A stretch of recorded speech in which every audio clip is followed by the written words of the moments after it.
हर्षित landmark, सपनों का घर जैसा आप चाहते हैं हम बनाते हैं। 1, 2 एवं 3 BHK ready position flats. Call 9827321321।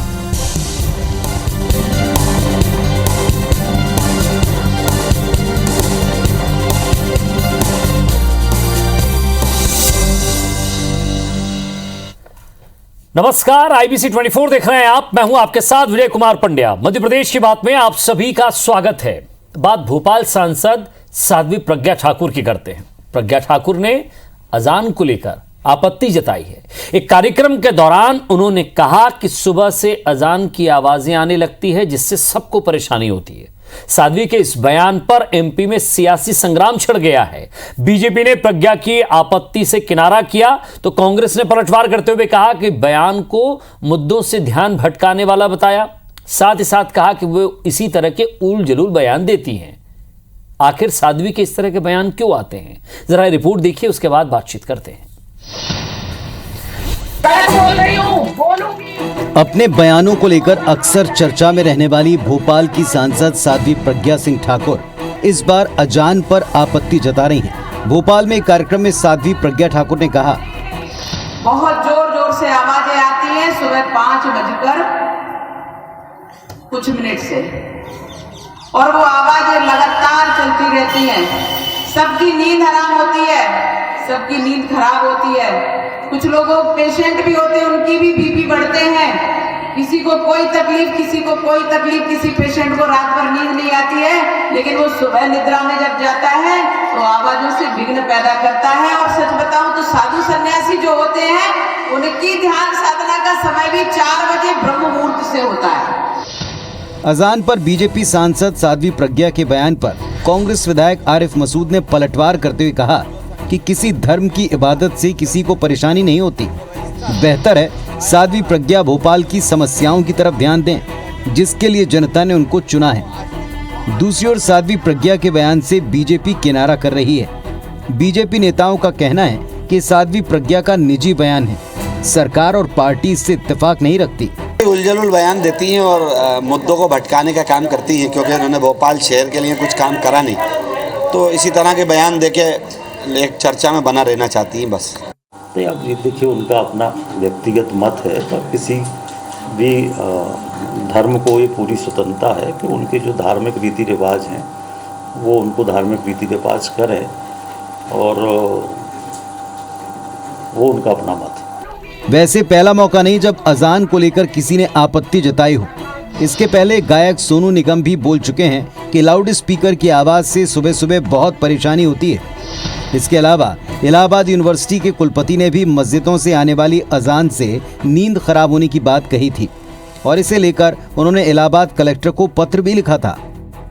कुछ ही दिन पहले साध्वी प्रज्ञा ने भोपाल के केंद्रीय विद्यालय क्रमांक 2 में नमाज पढ़े जाने पर आपत्ति की थी, और उस समय उन्होंने न केवल स्कूल प्रबंधन बल्कि पुलिस प्रशासन को भी जमकर फटकार लगाई थी।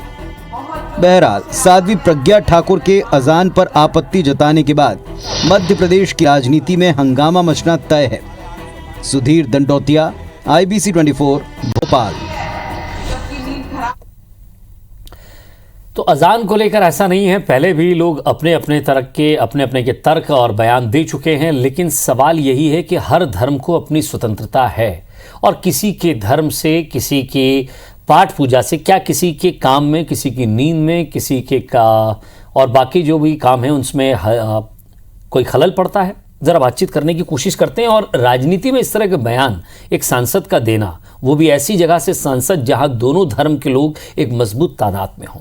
पंकज चतुर्वेदी साहब बीजेपी प्रवक्ता हैं। पंकज जी, स्वागत है आपका। सुदेश शर्मा साहब कांग्रेस प्रवक्ता हैं, वो भी हमारे साथ हैं, जुड़ गए हमारे साथ। सबसे पहले मैं पंकज जी आपसे जानना चाहूँगा, साध्वी प्रज्ञा के कई तरह के बयान सामने आए हैं। ऐसा नहीं है कि वो किसी भी मसले पर ऐसा मसला हो जिस पर सबसे ज़्यादा लोग बोलने से बचते हो, यहाँ तक कि बीजेपी भी कई बार उनके बयानों से किनारा कर चुकी है।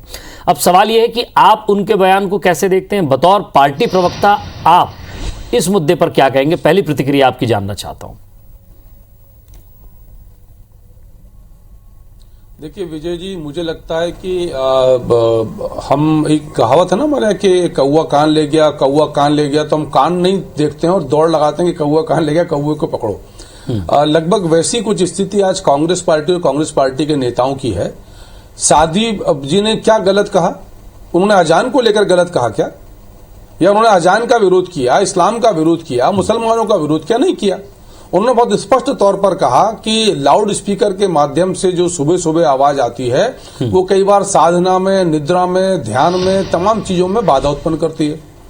और हम सब जानते हैं कि 1400-1500 साल का पुराना इस्लाम धर्म है। तब ना बिजली हुआ करती थी, ना माइक हुआ करते थे, नमाज तो तब भी होती थी। नमाज का 5 नमाजें, पांचों नमाज का टाइम फिक्स होता है।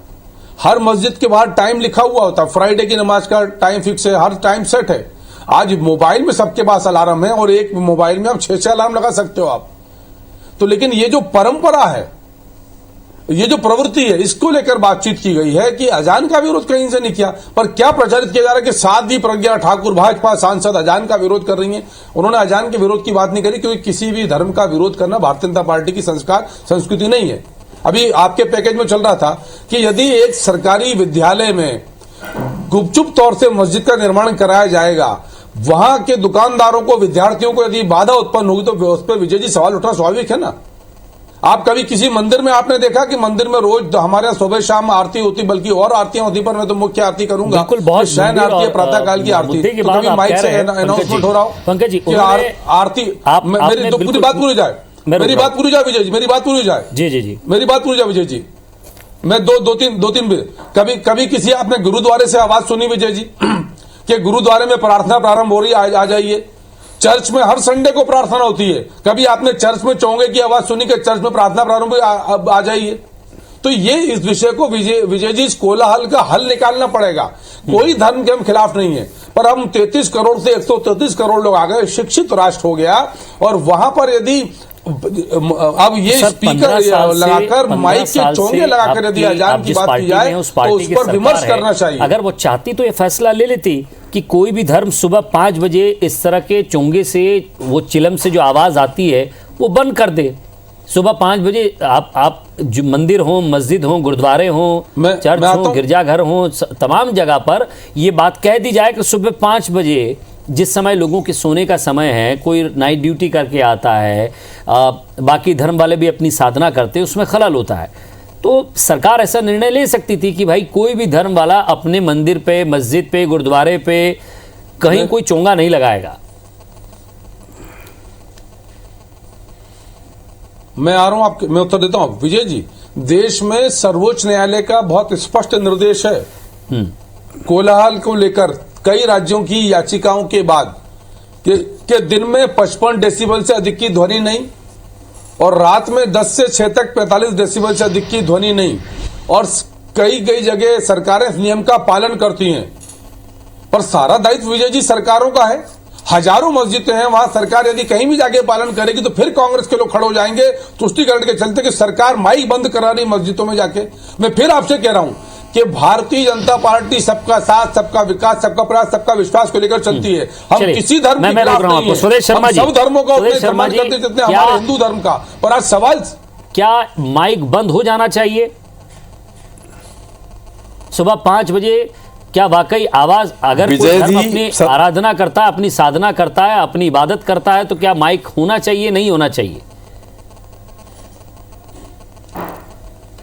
विजय जी, ये जो प्रज्ञा सिंह ठाकुर सांसद हैं, ये ऐसे सदन की सांसद हैं जो देश के लिए रीति नीति बनाने का काम करती है, और मध्य प्रदेश में राजधानी की सांसद हैं। और रीति नीति की अगर बात की जाए तो संविधान में एक व्यवस्था है कि हम किसी भी धर्म के हो, हिंदू, मुस्लिम, सिख, ईसाई, सबको अपना अपना धर्म अपने अपने तरीके से मनाने का, उसको मानने का अधिकार संविधान ने दिया है। और इसीलिए इस भारतवर्ष की खूबसूरती इसी में कहलाई जाती है कि तरह तरह के फूल, तरह तरह की वेशभूषा, तरह तरह की संस्कृतियां, तरह तरह के आभूषण और पहनावे सबको इकट्ठा कर दिया जाए, तब वो भारत बनता है। लेकिन ये प्रज्ञा सिंह ठाकुर की बात अगर की जाए तो ये राष्ट्रपिता महात्मा गांधी, जिनको विदेशों तक में राष्ट्रपिता कहते हैं लोग, जिनकी पूजा होती है, उन राष्ट्रपिता को राष्ट्रपुत्र कहने लगती हैं। ये उनके हत्यारे गॉडसे को कहने लगती है वो देशभक्त था। ये कहती है हेमंत करकरे को कि मेरे शराब से वो मर गए 26/11 के, मैं शहीद हुए, करकरे जी की बात कर रहा हूं मैं, वो कहने लगती मेरे शराब से मर गए। तो ये सांसद यहाँ की है, इनको यहाँ की समस्याओं पर ध्यान देना चाहिए था। इनको ये देखना चाहिए था कि राजधानी के हमीदी अस्पताल में जो आज घटना घटी है, 48 घंटे में 14 बच्चे आग में झुलसकर मर गए हैं। प्रबंधन कुछ बोल नहीं पा रहा है। हमारे पास पूरा रिटर्न में, और ये अस्पताल प्रशासन ने हमको लिख के दिया है कि 14 बच्चों की मौत हुई, लेकिन सरकार से 4 की बात कर रही है। कुल मिलाकर के ये अपनी मौतों के आंकड़ों को छिपाने का जो सिलसिला चला रही है। मैं कोरोना के दौरान भी देखा 2-2.5 लाख लोग मध्य प्रदेश में मौत के कारण, मतलब मौत के गाल में समा गए। ऑक्सीजन और कोरोना में रेमडेसिविर के अभाव में मर गए। सरकार ने नहीं माना कि 2.5 लाख लोग मर गए, उन्होंने मौत का प्रमाण पत्र भी नहीं दिया। इन विषयों पर उस पर भी खबर चल रही है, डिबेट चल रही है, लगातार संवाददाता जुड़े हुए हैं, आपके नेताओं से भी बातचीत हो रही है।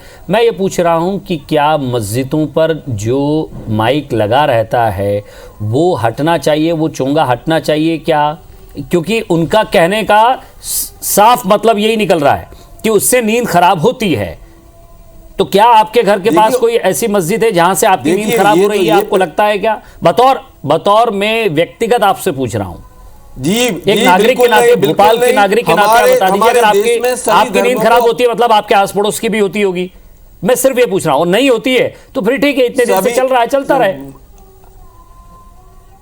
देखिए विजय जी, हमारे संविधान ने जो व्यवस्था की है, यहाँ सबको अपना अपना धर्म अपने अपने तरीके से अपनी अपनी परंपराओं के अनुसार बनाने का अधिकार संविधान ने दिया है। सरकारों को अगर ये बात होती तो इनकी सरकार 17 वर्ष से मध्य प्रदेश में है, इनकी सरकार 7 वर्ष से देश में है, ये फरमान जारी कर देते। इनने कई कानून ऐसे बदले हैं, ये इसमें भी कानून ला देते। कुल मिलाकर के ये है कि जो मुख्य मुद्दे हैं उनसे ध्यान भटकाने के लिए उन्होंने एक काम करते हैं ना, अगर ऐसा है तो पंकज जी ऐसे विवाद, मैं इस विवाद को आज तक नहीं समझ पाया। तो फिर ऐसा है तो फिर आपके पास में अगर कोई बजरंगबली का मंदिर है तो वहां पर फिर रात 3:30 बजे से सुंदरकांड का पाठ करवा दीजिए, फिर वहां से भी चोंगा लगवाइए और वहां से भी फिर आवाज तेज करवाइए।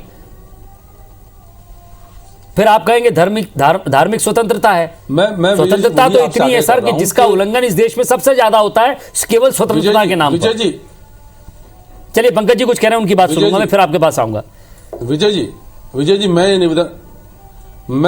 निवेदन कर रहा हूं कि हम धार्मिक स्वतंत्रता के पक्षधर हैं, और इस्लाम में कहां लिखा हुआ है कि स्पीकर या चोंगा लगाकर अजान देना चाहिए? कहां लिखा हुआ है? जब इस्लाम का धर्म जब इस धरती पर आया तब ना बिजली थी, ना माइक था, ना लाउड जिस दिन पहला माइक लगा था उसी दिन मना करना था ना सर। किसने ये नियम बना दिए कि बड़े उसी समय आपत्ति लेनी थी? अरे सर, हम तो सुप्रीम कोर्ट ने लिखकर मना किया है। अरे विजय जी सुप्रीम कोर्ट का स्पष्ट निर्देश है। पंकज जी आपकी बात मैंने आपको बताया, अगर इस चोंगे से इतनी परेशानी है तो फिर काम कर दीजिए अपने। नहीं पंकज जी अब आपको सुनना पड़ेगा। आप एक काम कीजिए, आपका जो अगला संकल्प पत्र आएगा उस संकल्प पत्र में लिख दीजिए मस्जिदों से चोंगे हटाएंगे। अरे सर, मैं तो ये निवेदन कर रहा हूं आपसे कि सुप्रीम कोर्ट ने तो कहा है ये, तो जब सब सरकार इसका पालन भी देश के सबसे बड़े न्यायालय की बात करते हैं तो सर आप ये लिख दीजिए कि सुप्रीम कोर्ट की जो गाइडलाइन है उसके अनुसार अगर हम पार्टी जीत कर आती है तो चोंगे हटेंगे। अरे सर, सुप्रीम कोर्ट की गाइडलाइन मैं ये कह रहा हूं कि इस तरह के बयान देकर क्या इस समय क्या सबको करना चाहिए सर? बेहद बुद्धिजीवी प्रवक्ता हैं आप, मैं बहुत बड़ा सम्मान करता हूं आपका।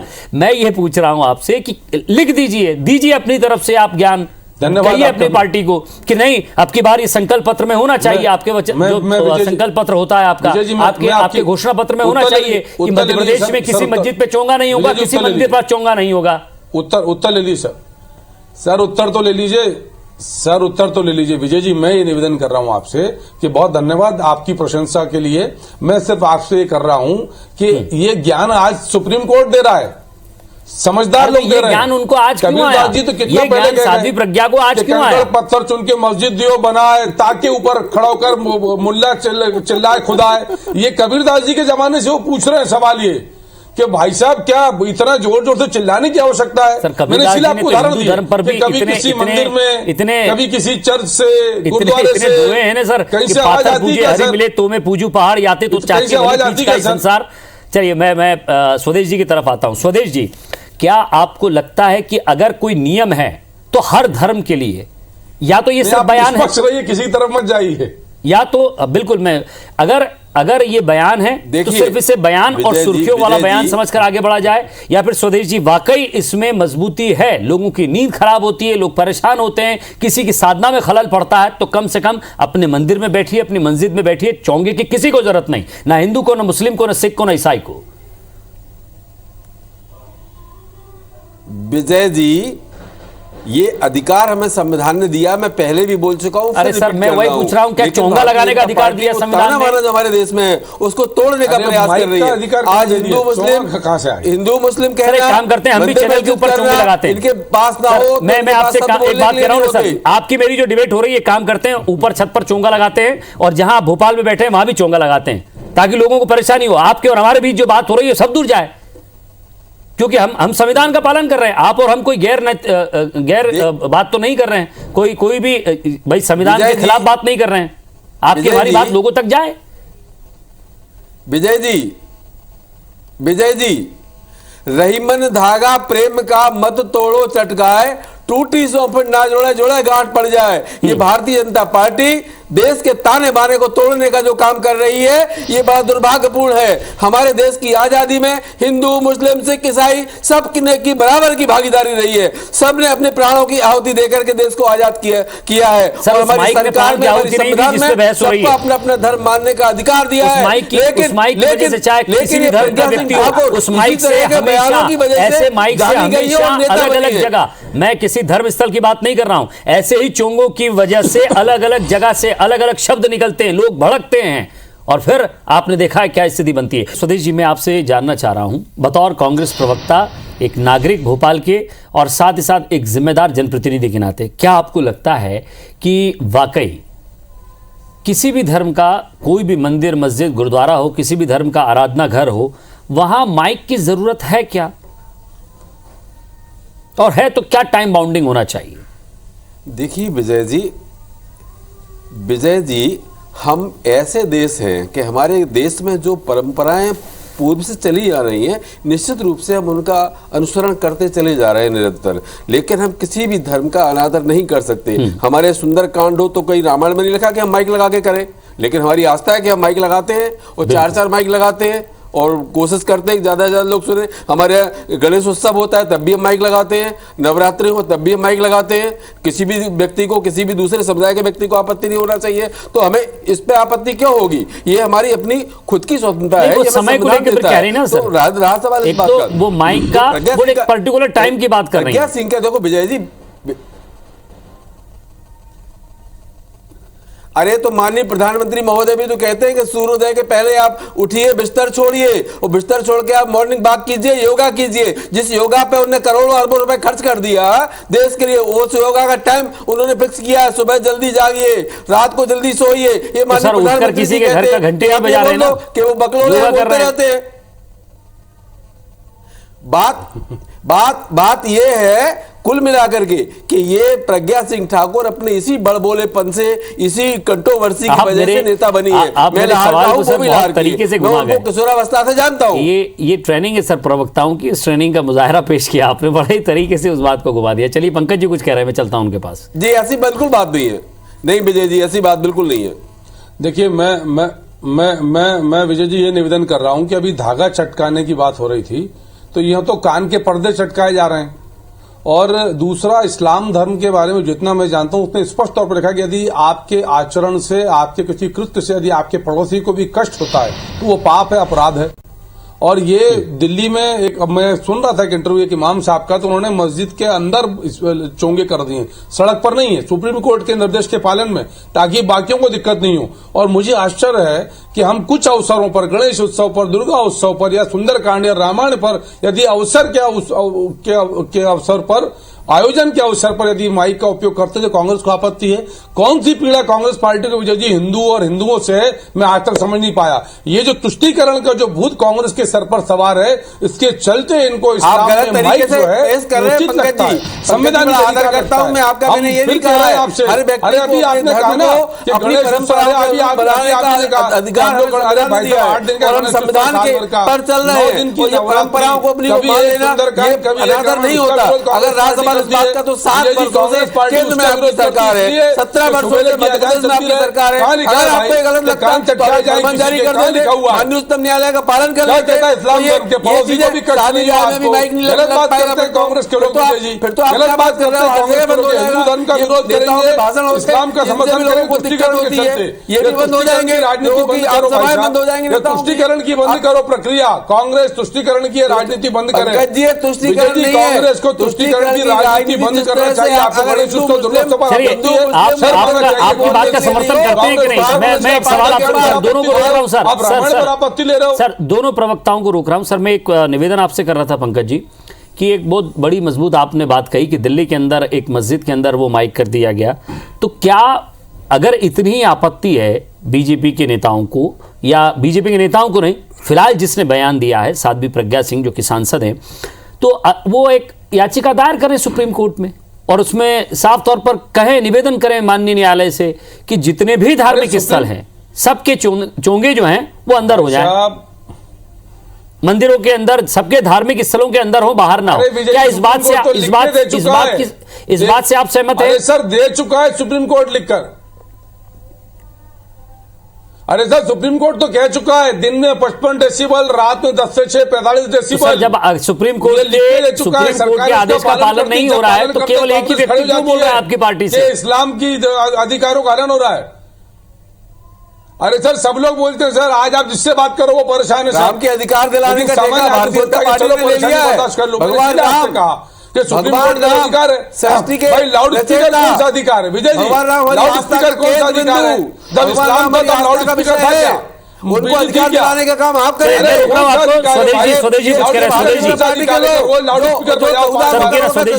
चंदा खा जाए, राम के नाम पर चंदा खा गए, आज तक हिसाब नहीं मिला, ये राम की बात करेंगे? अरे हिंदुओं का विरोध करो, हिंदुओं का विरोध करो, बस मंदिर का विरोध करो, नवरात्रि का विरोध करो, गणेश जी का विरोध करो, रामायण का विरोध करो, सुंदरकांड का विरोध करो, तुष्टिकरण करो, बस यही काम करे कांग्रेस। यही शोभा देता है कांग्रेस को, मुख्यमंत्री महोदय यही शोभा देता है कांग्रेस को। रामायण का विरोध करो, सुंदरकांड का विरोध करो, नवरात्रि का विरोध करो, गणेश पूजन का विरोध करो। शर्म आना चाहिए, हमारी सरकार आई, माननीय शर्म आना चाहिए भाई साहब, शर्म आना चाहिए। तुष्टिकरण के लिए, तुष्टिकरण के लिए हिंदू और हिंदू का अपमान कार्य होना तैयार। हमारी बात करो। अगर इस तरह का बयान दे रही है तो मैं समझता हूं कि शायद उस विशेष धर्म को लेकर क्या सोच उनकी होगी, और अगर उनकी सोच ये है कि सुबह, सर रुकिए, कि सुबह के वक्त अगर इस तरह की खलल पड़ती है तो पार्टी के बाकी नेताओं का उस पर क्या कहना है। पंकज जी को भी हमने सुना, स्वदेश जी को भी सुना। बहुत बहुत शुक्रिया आप दोनों का। नमस्कार।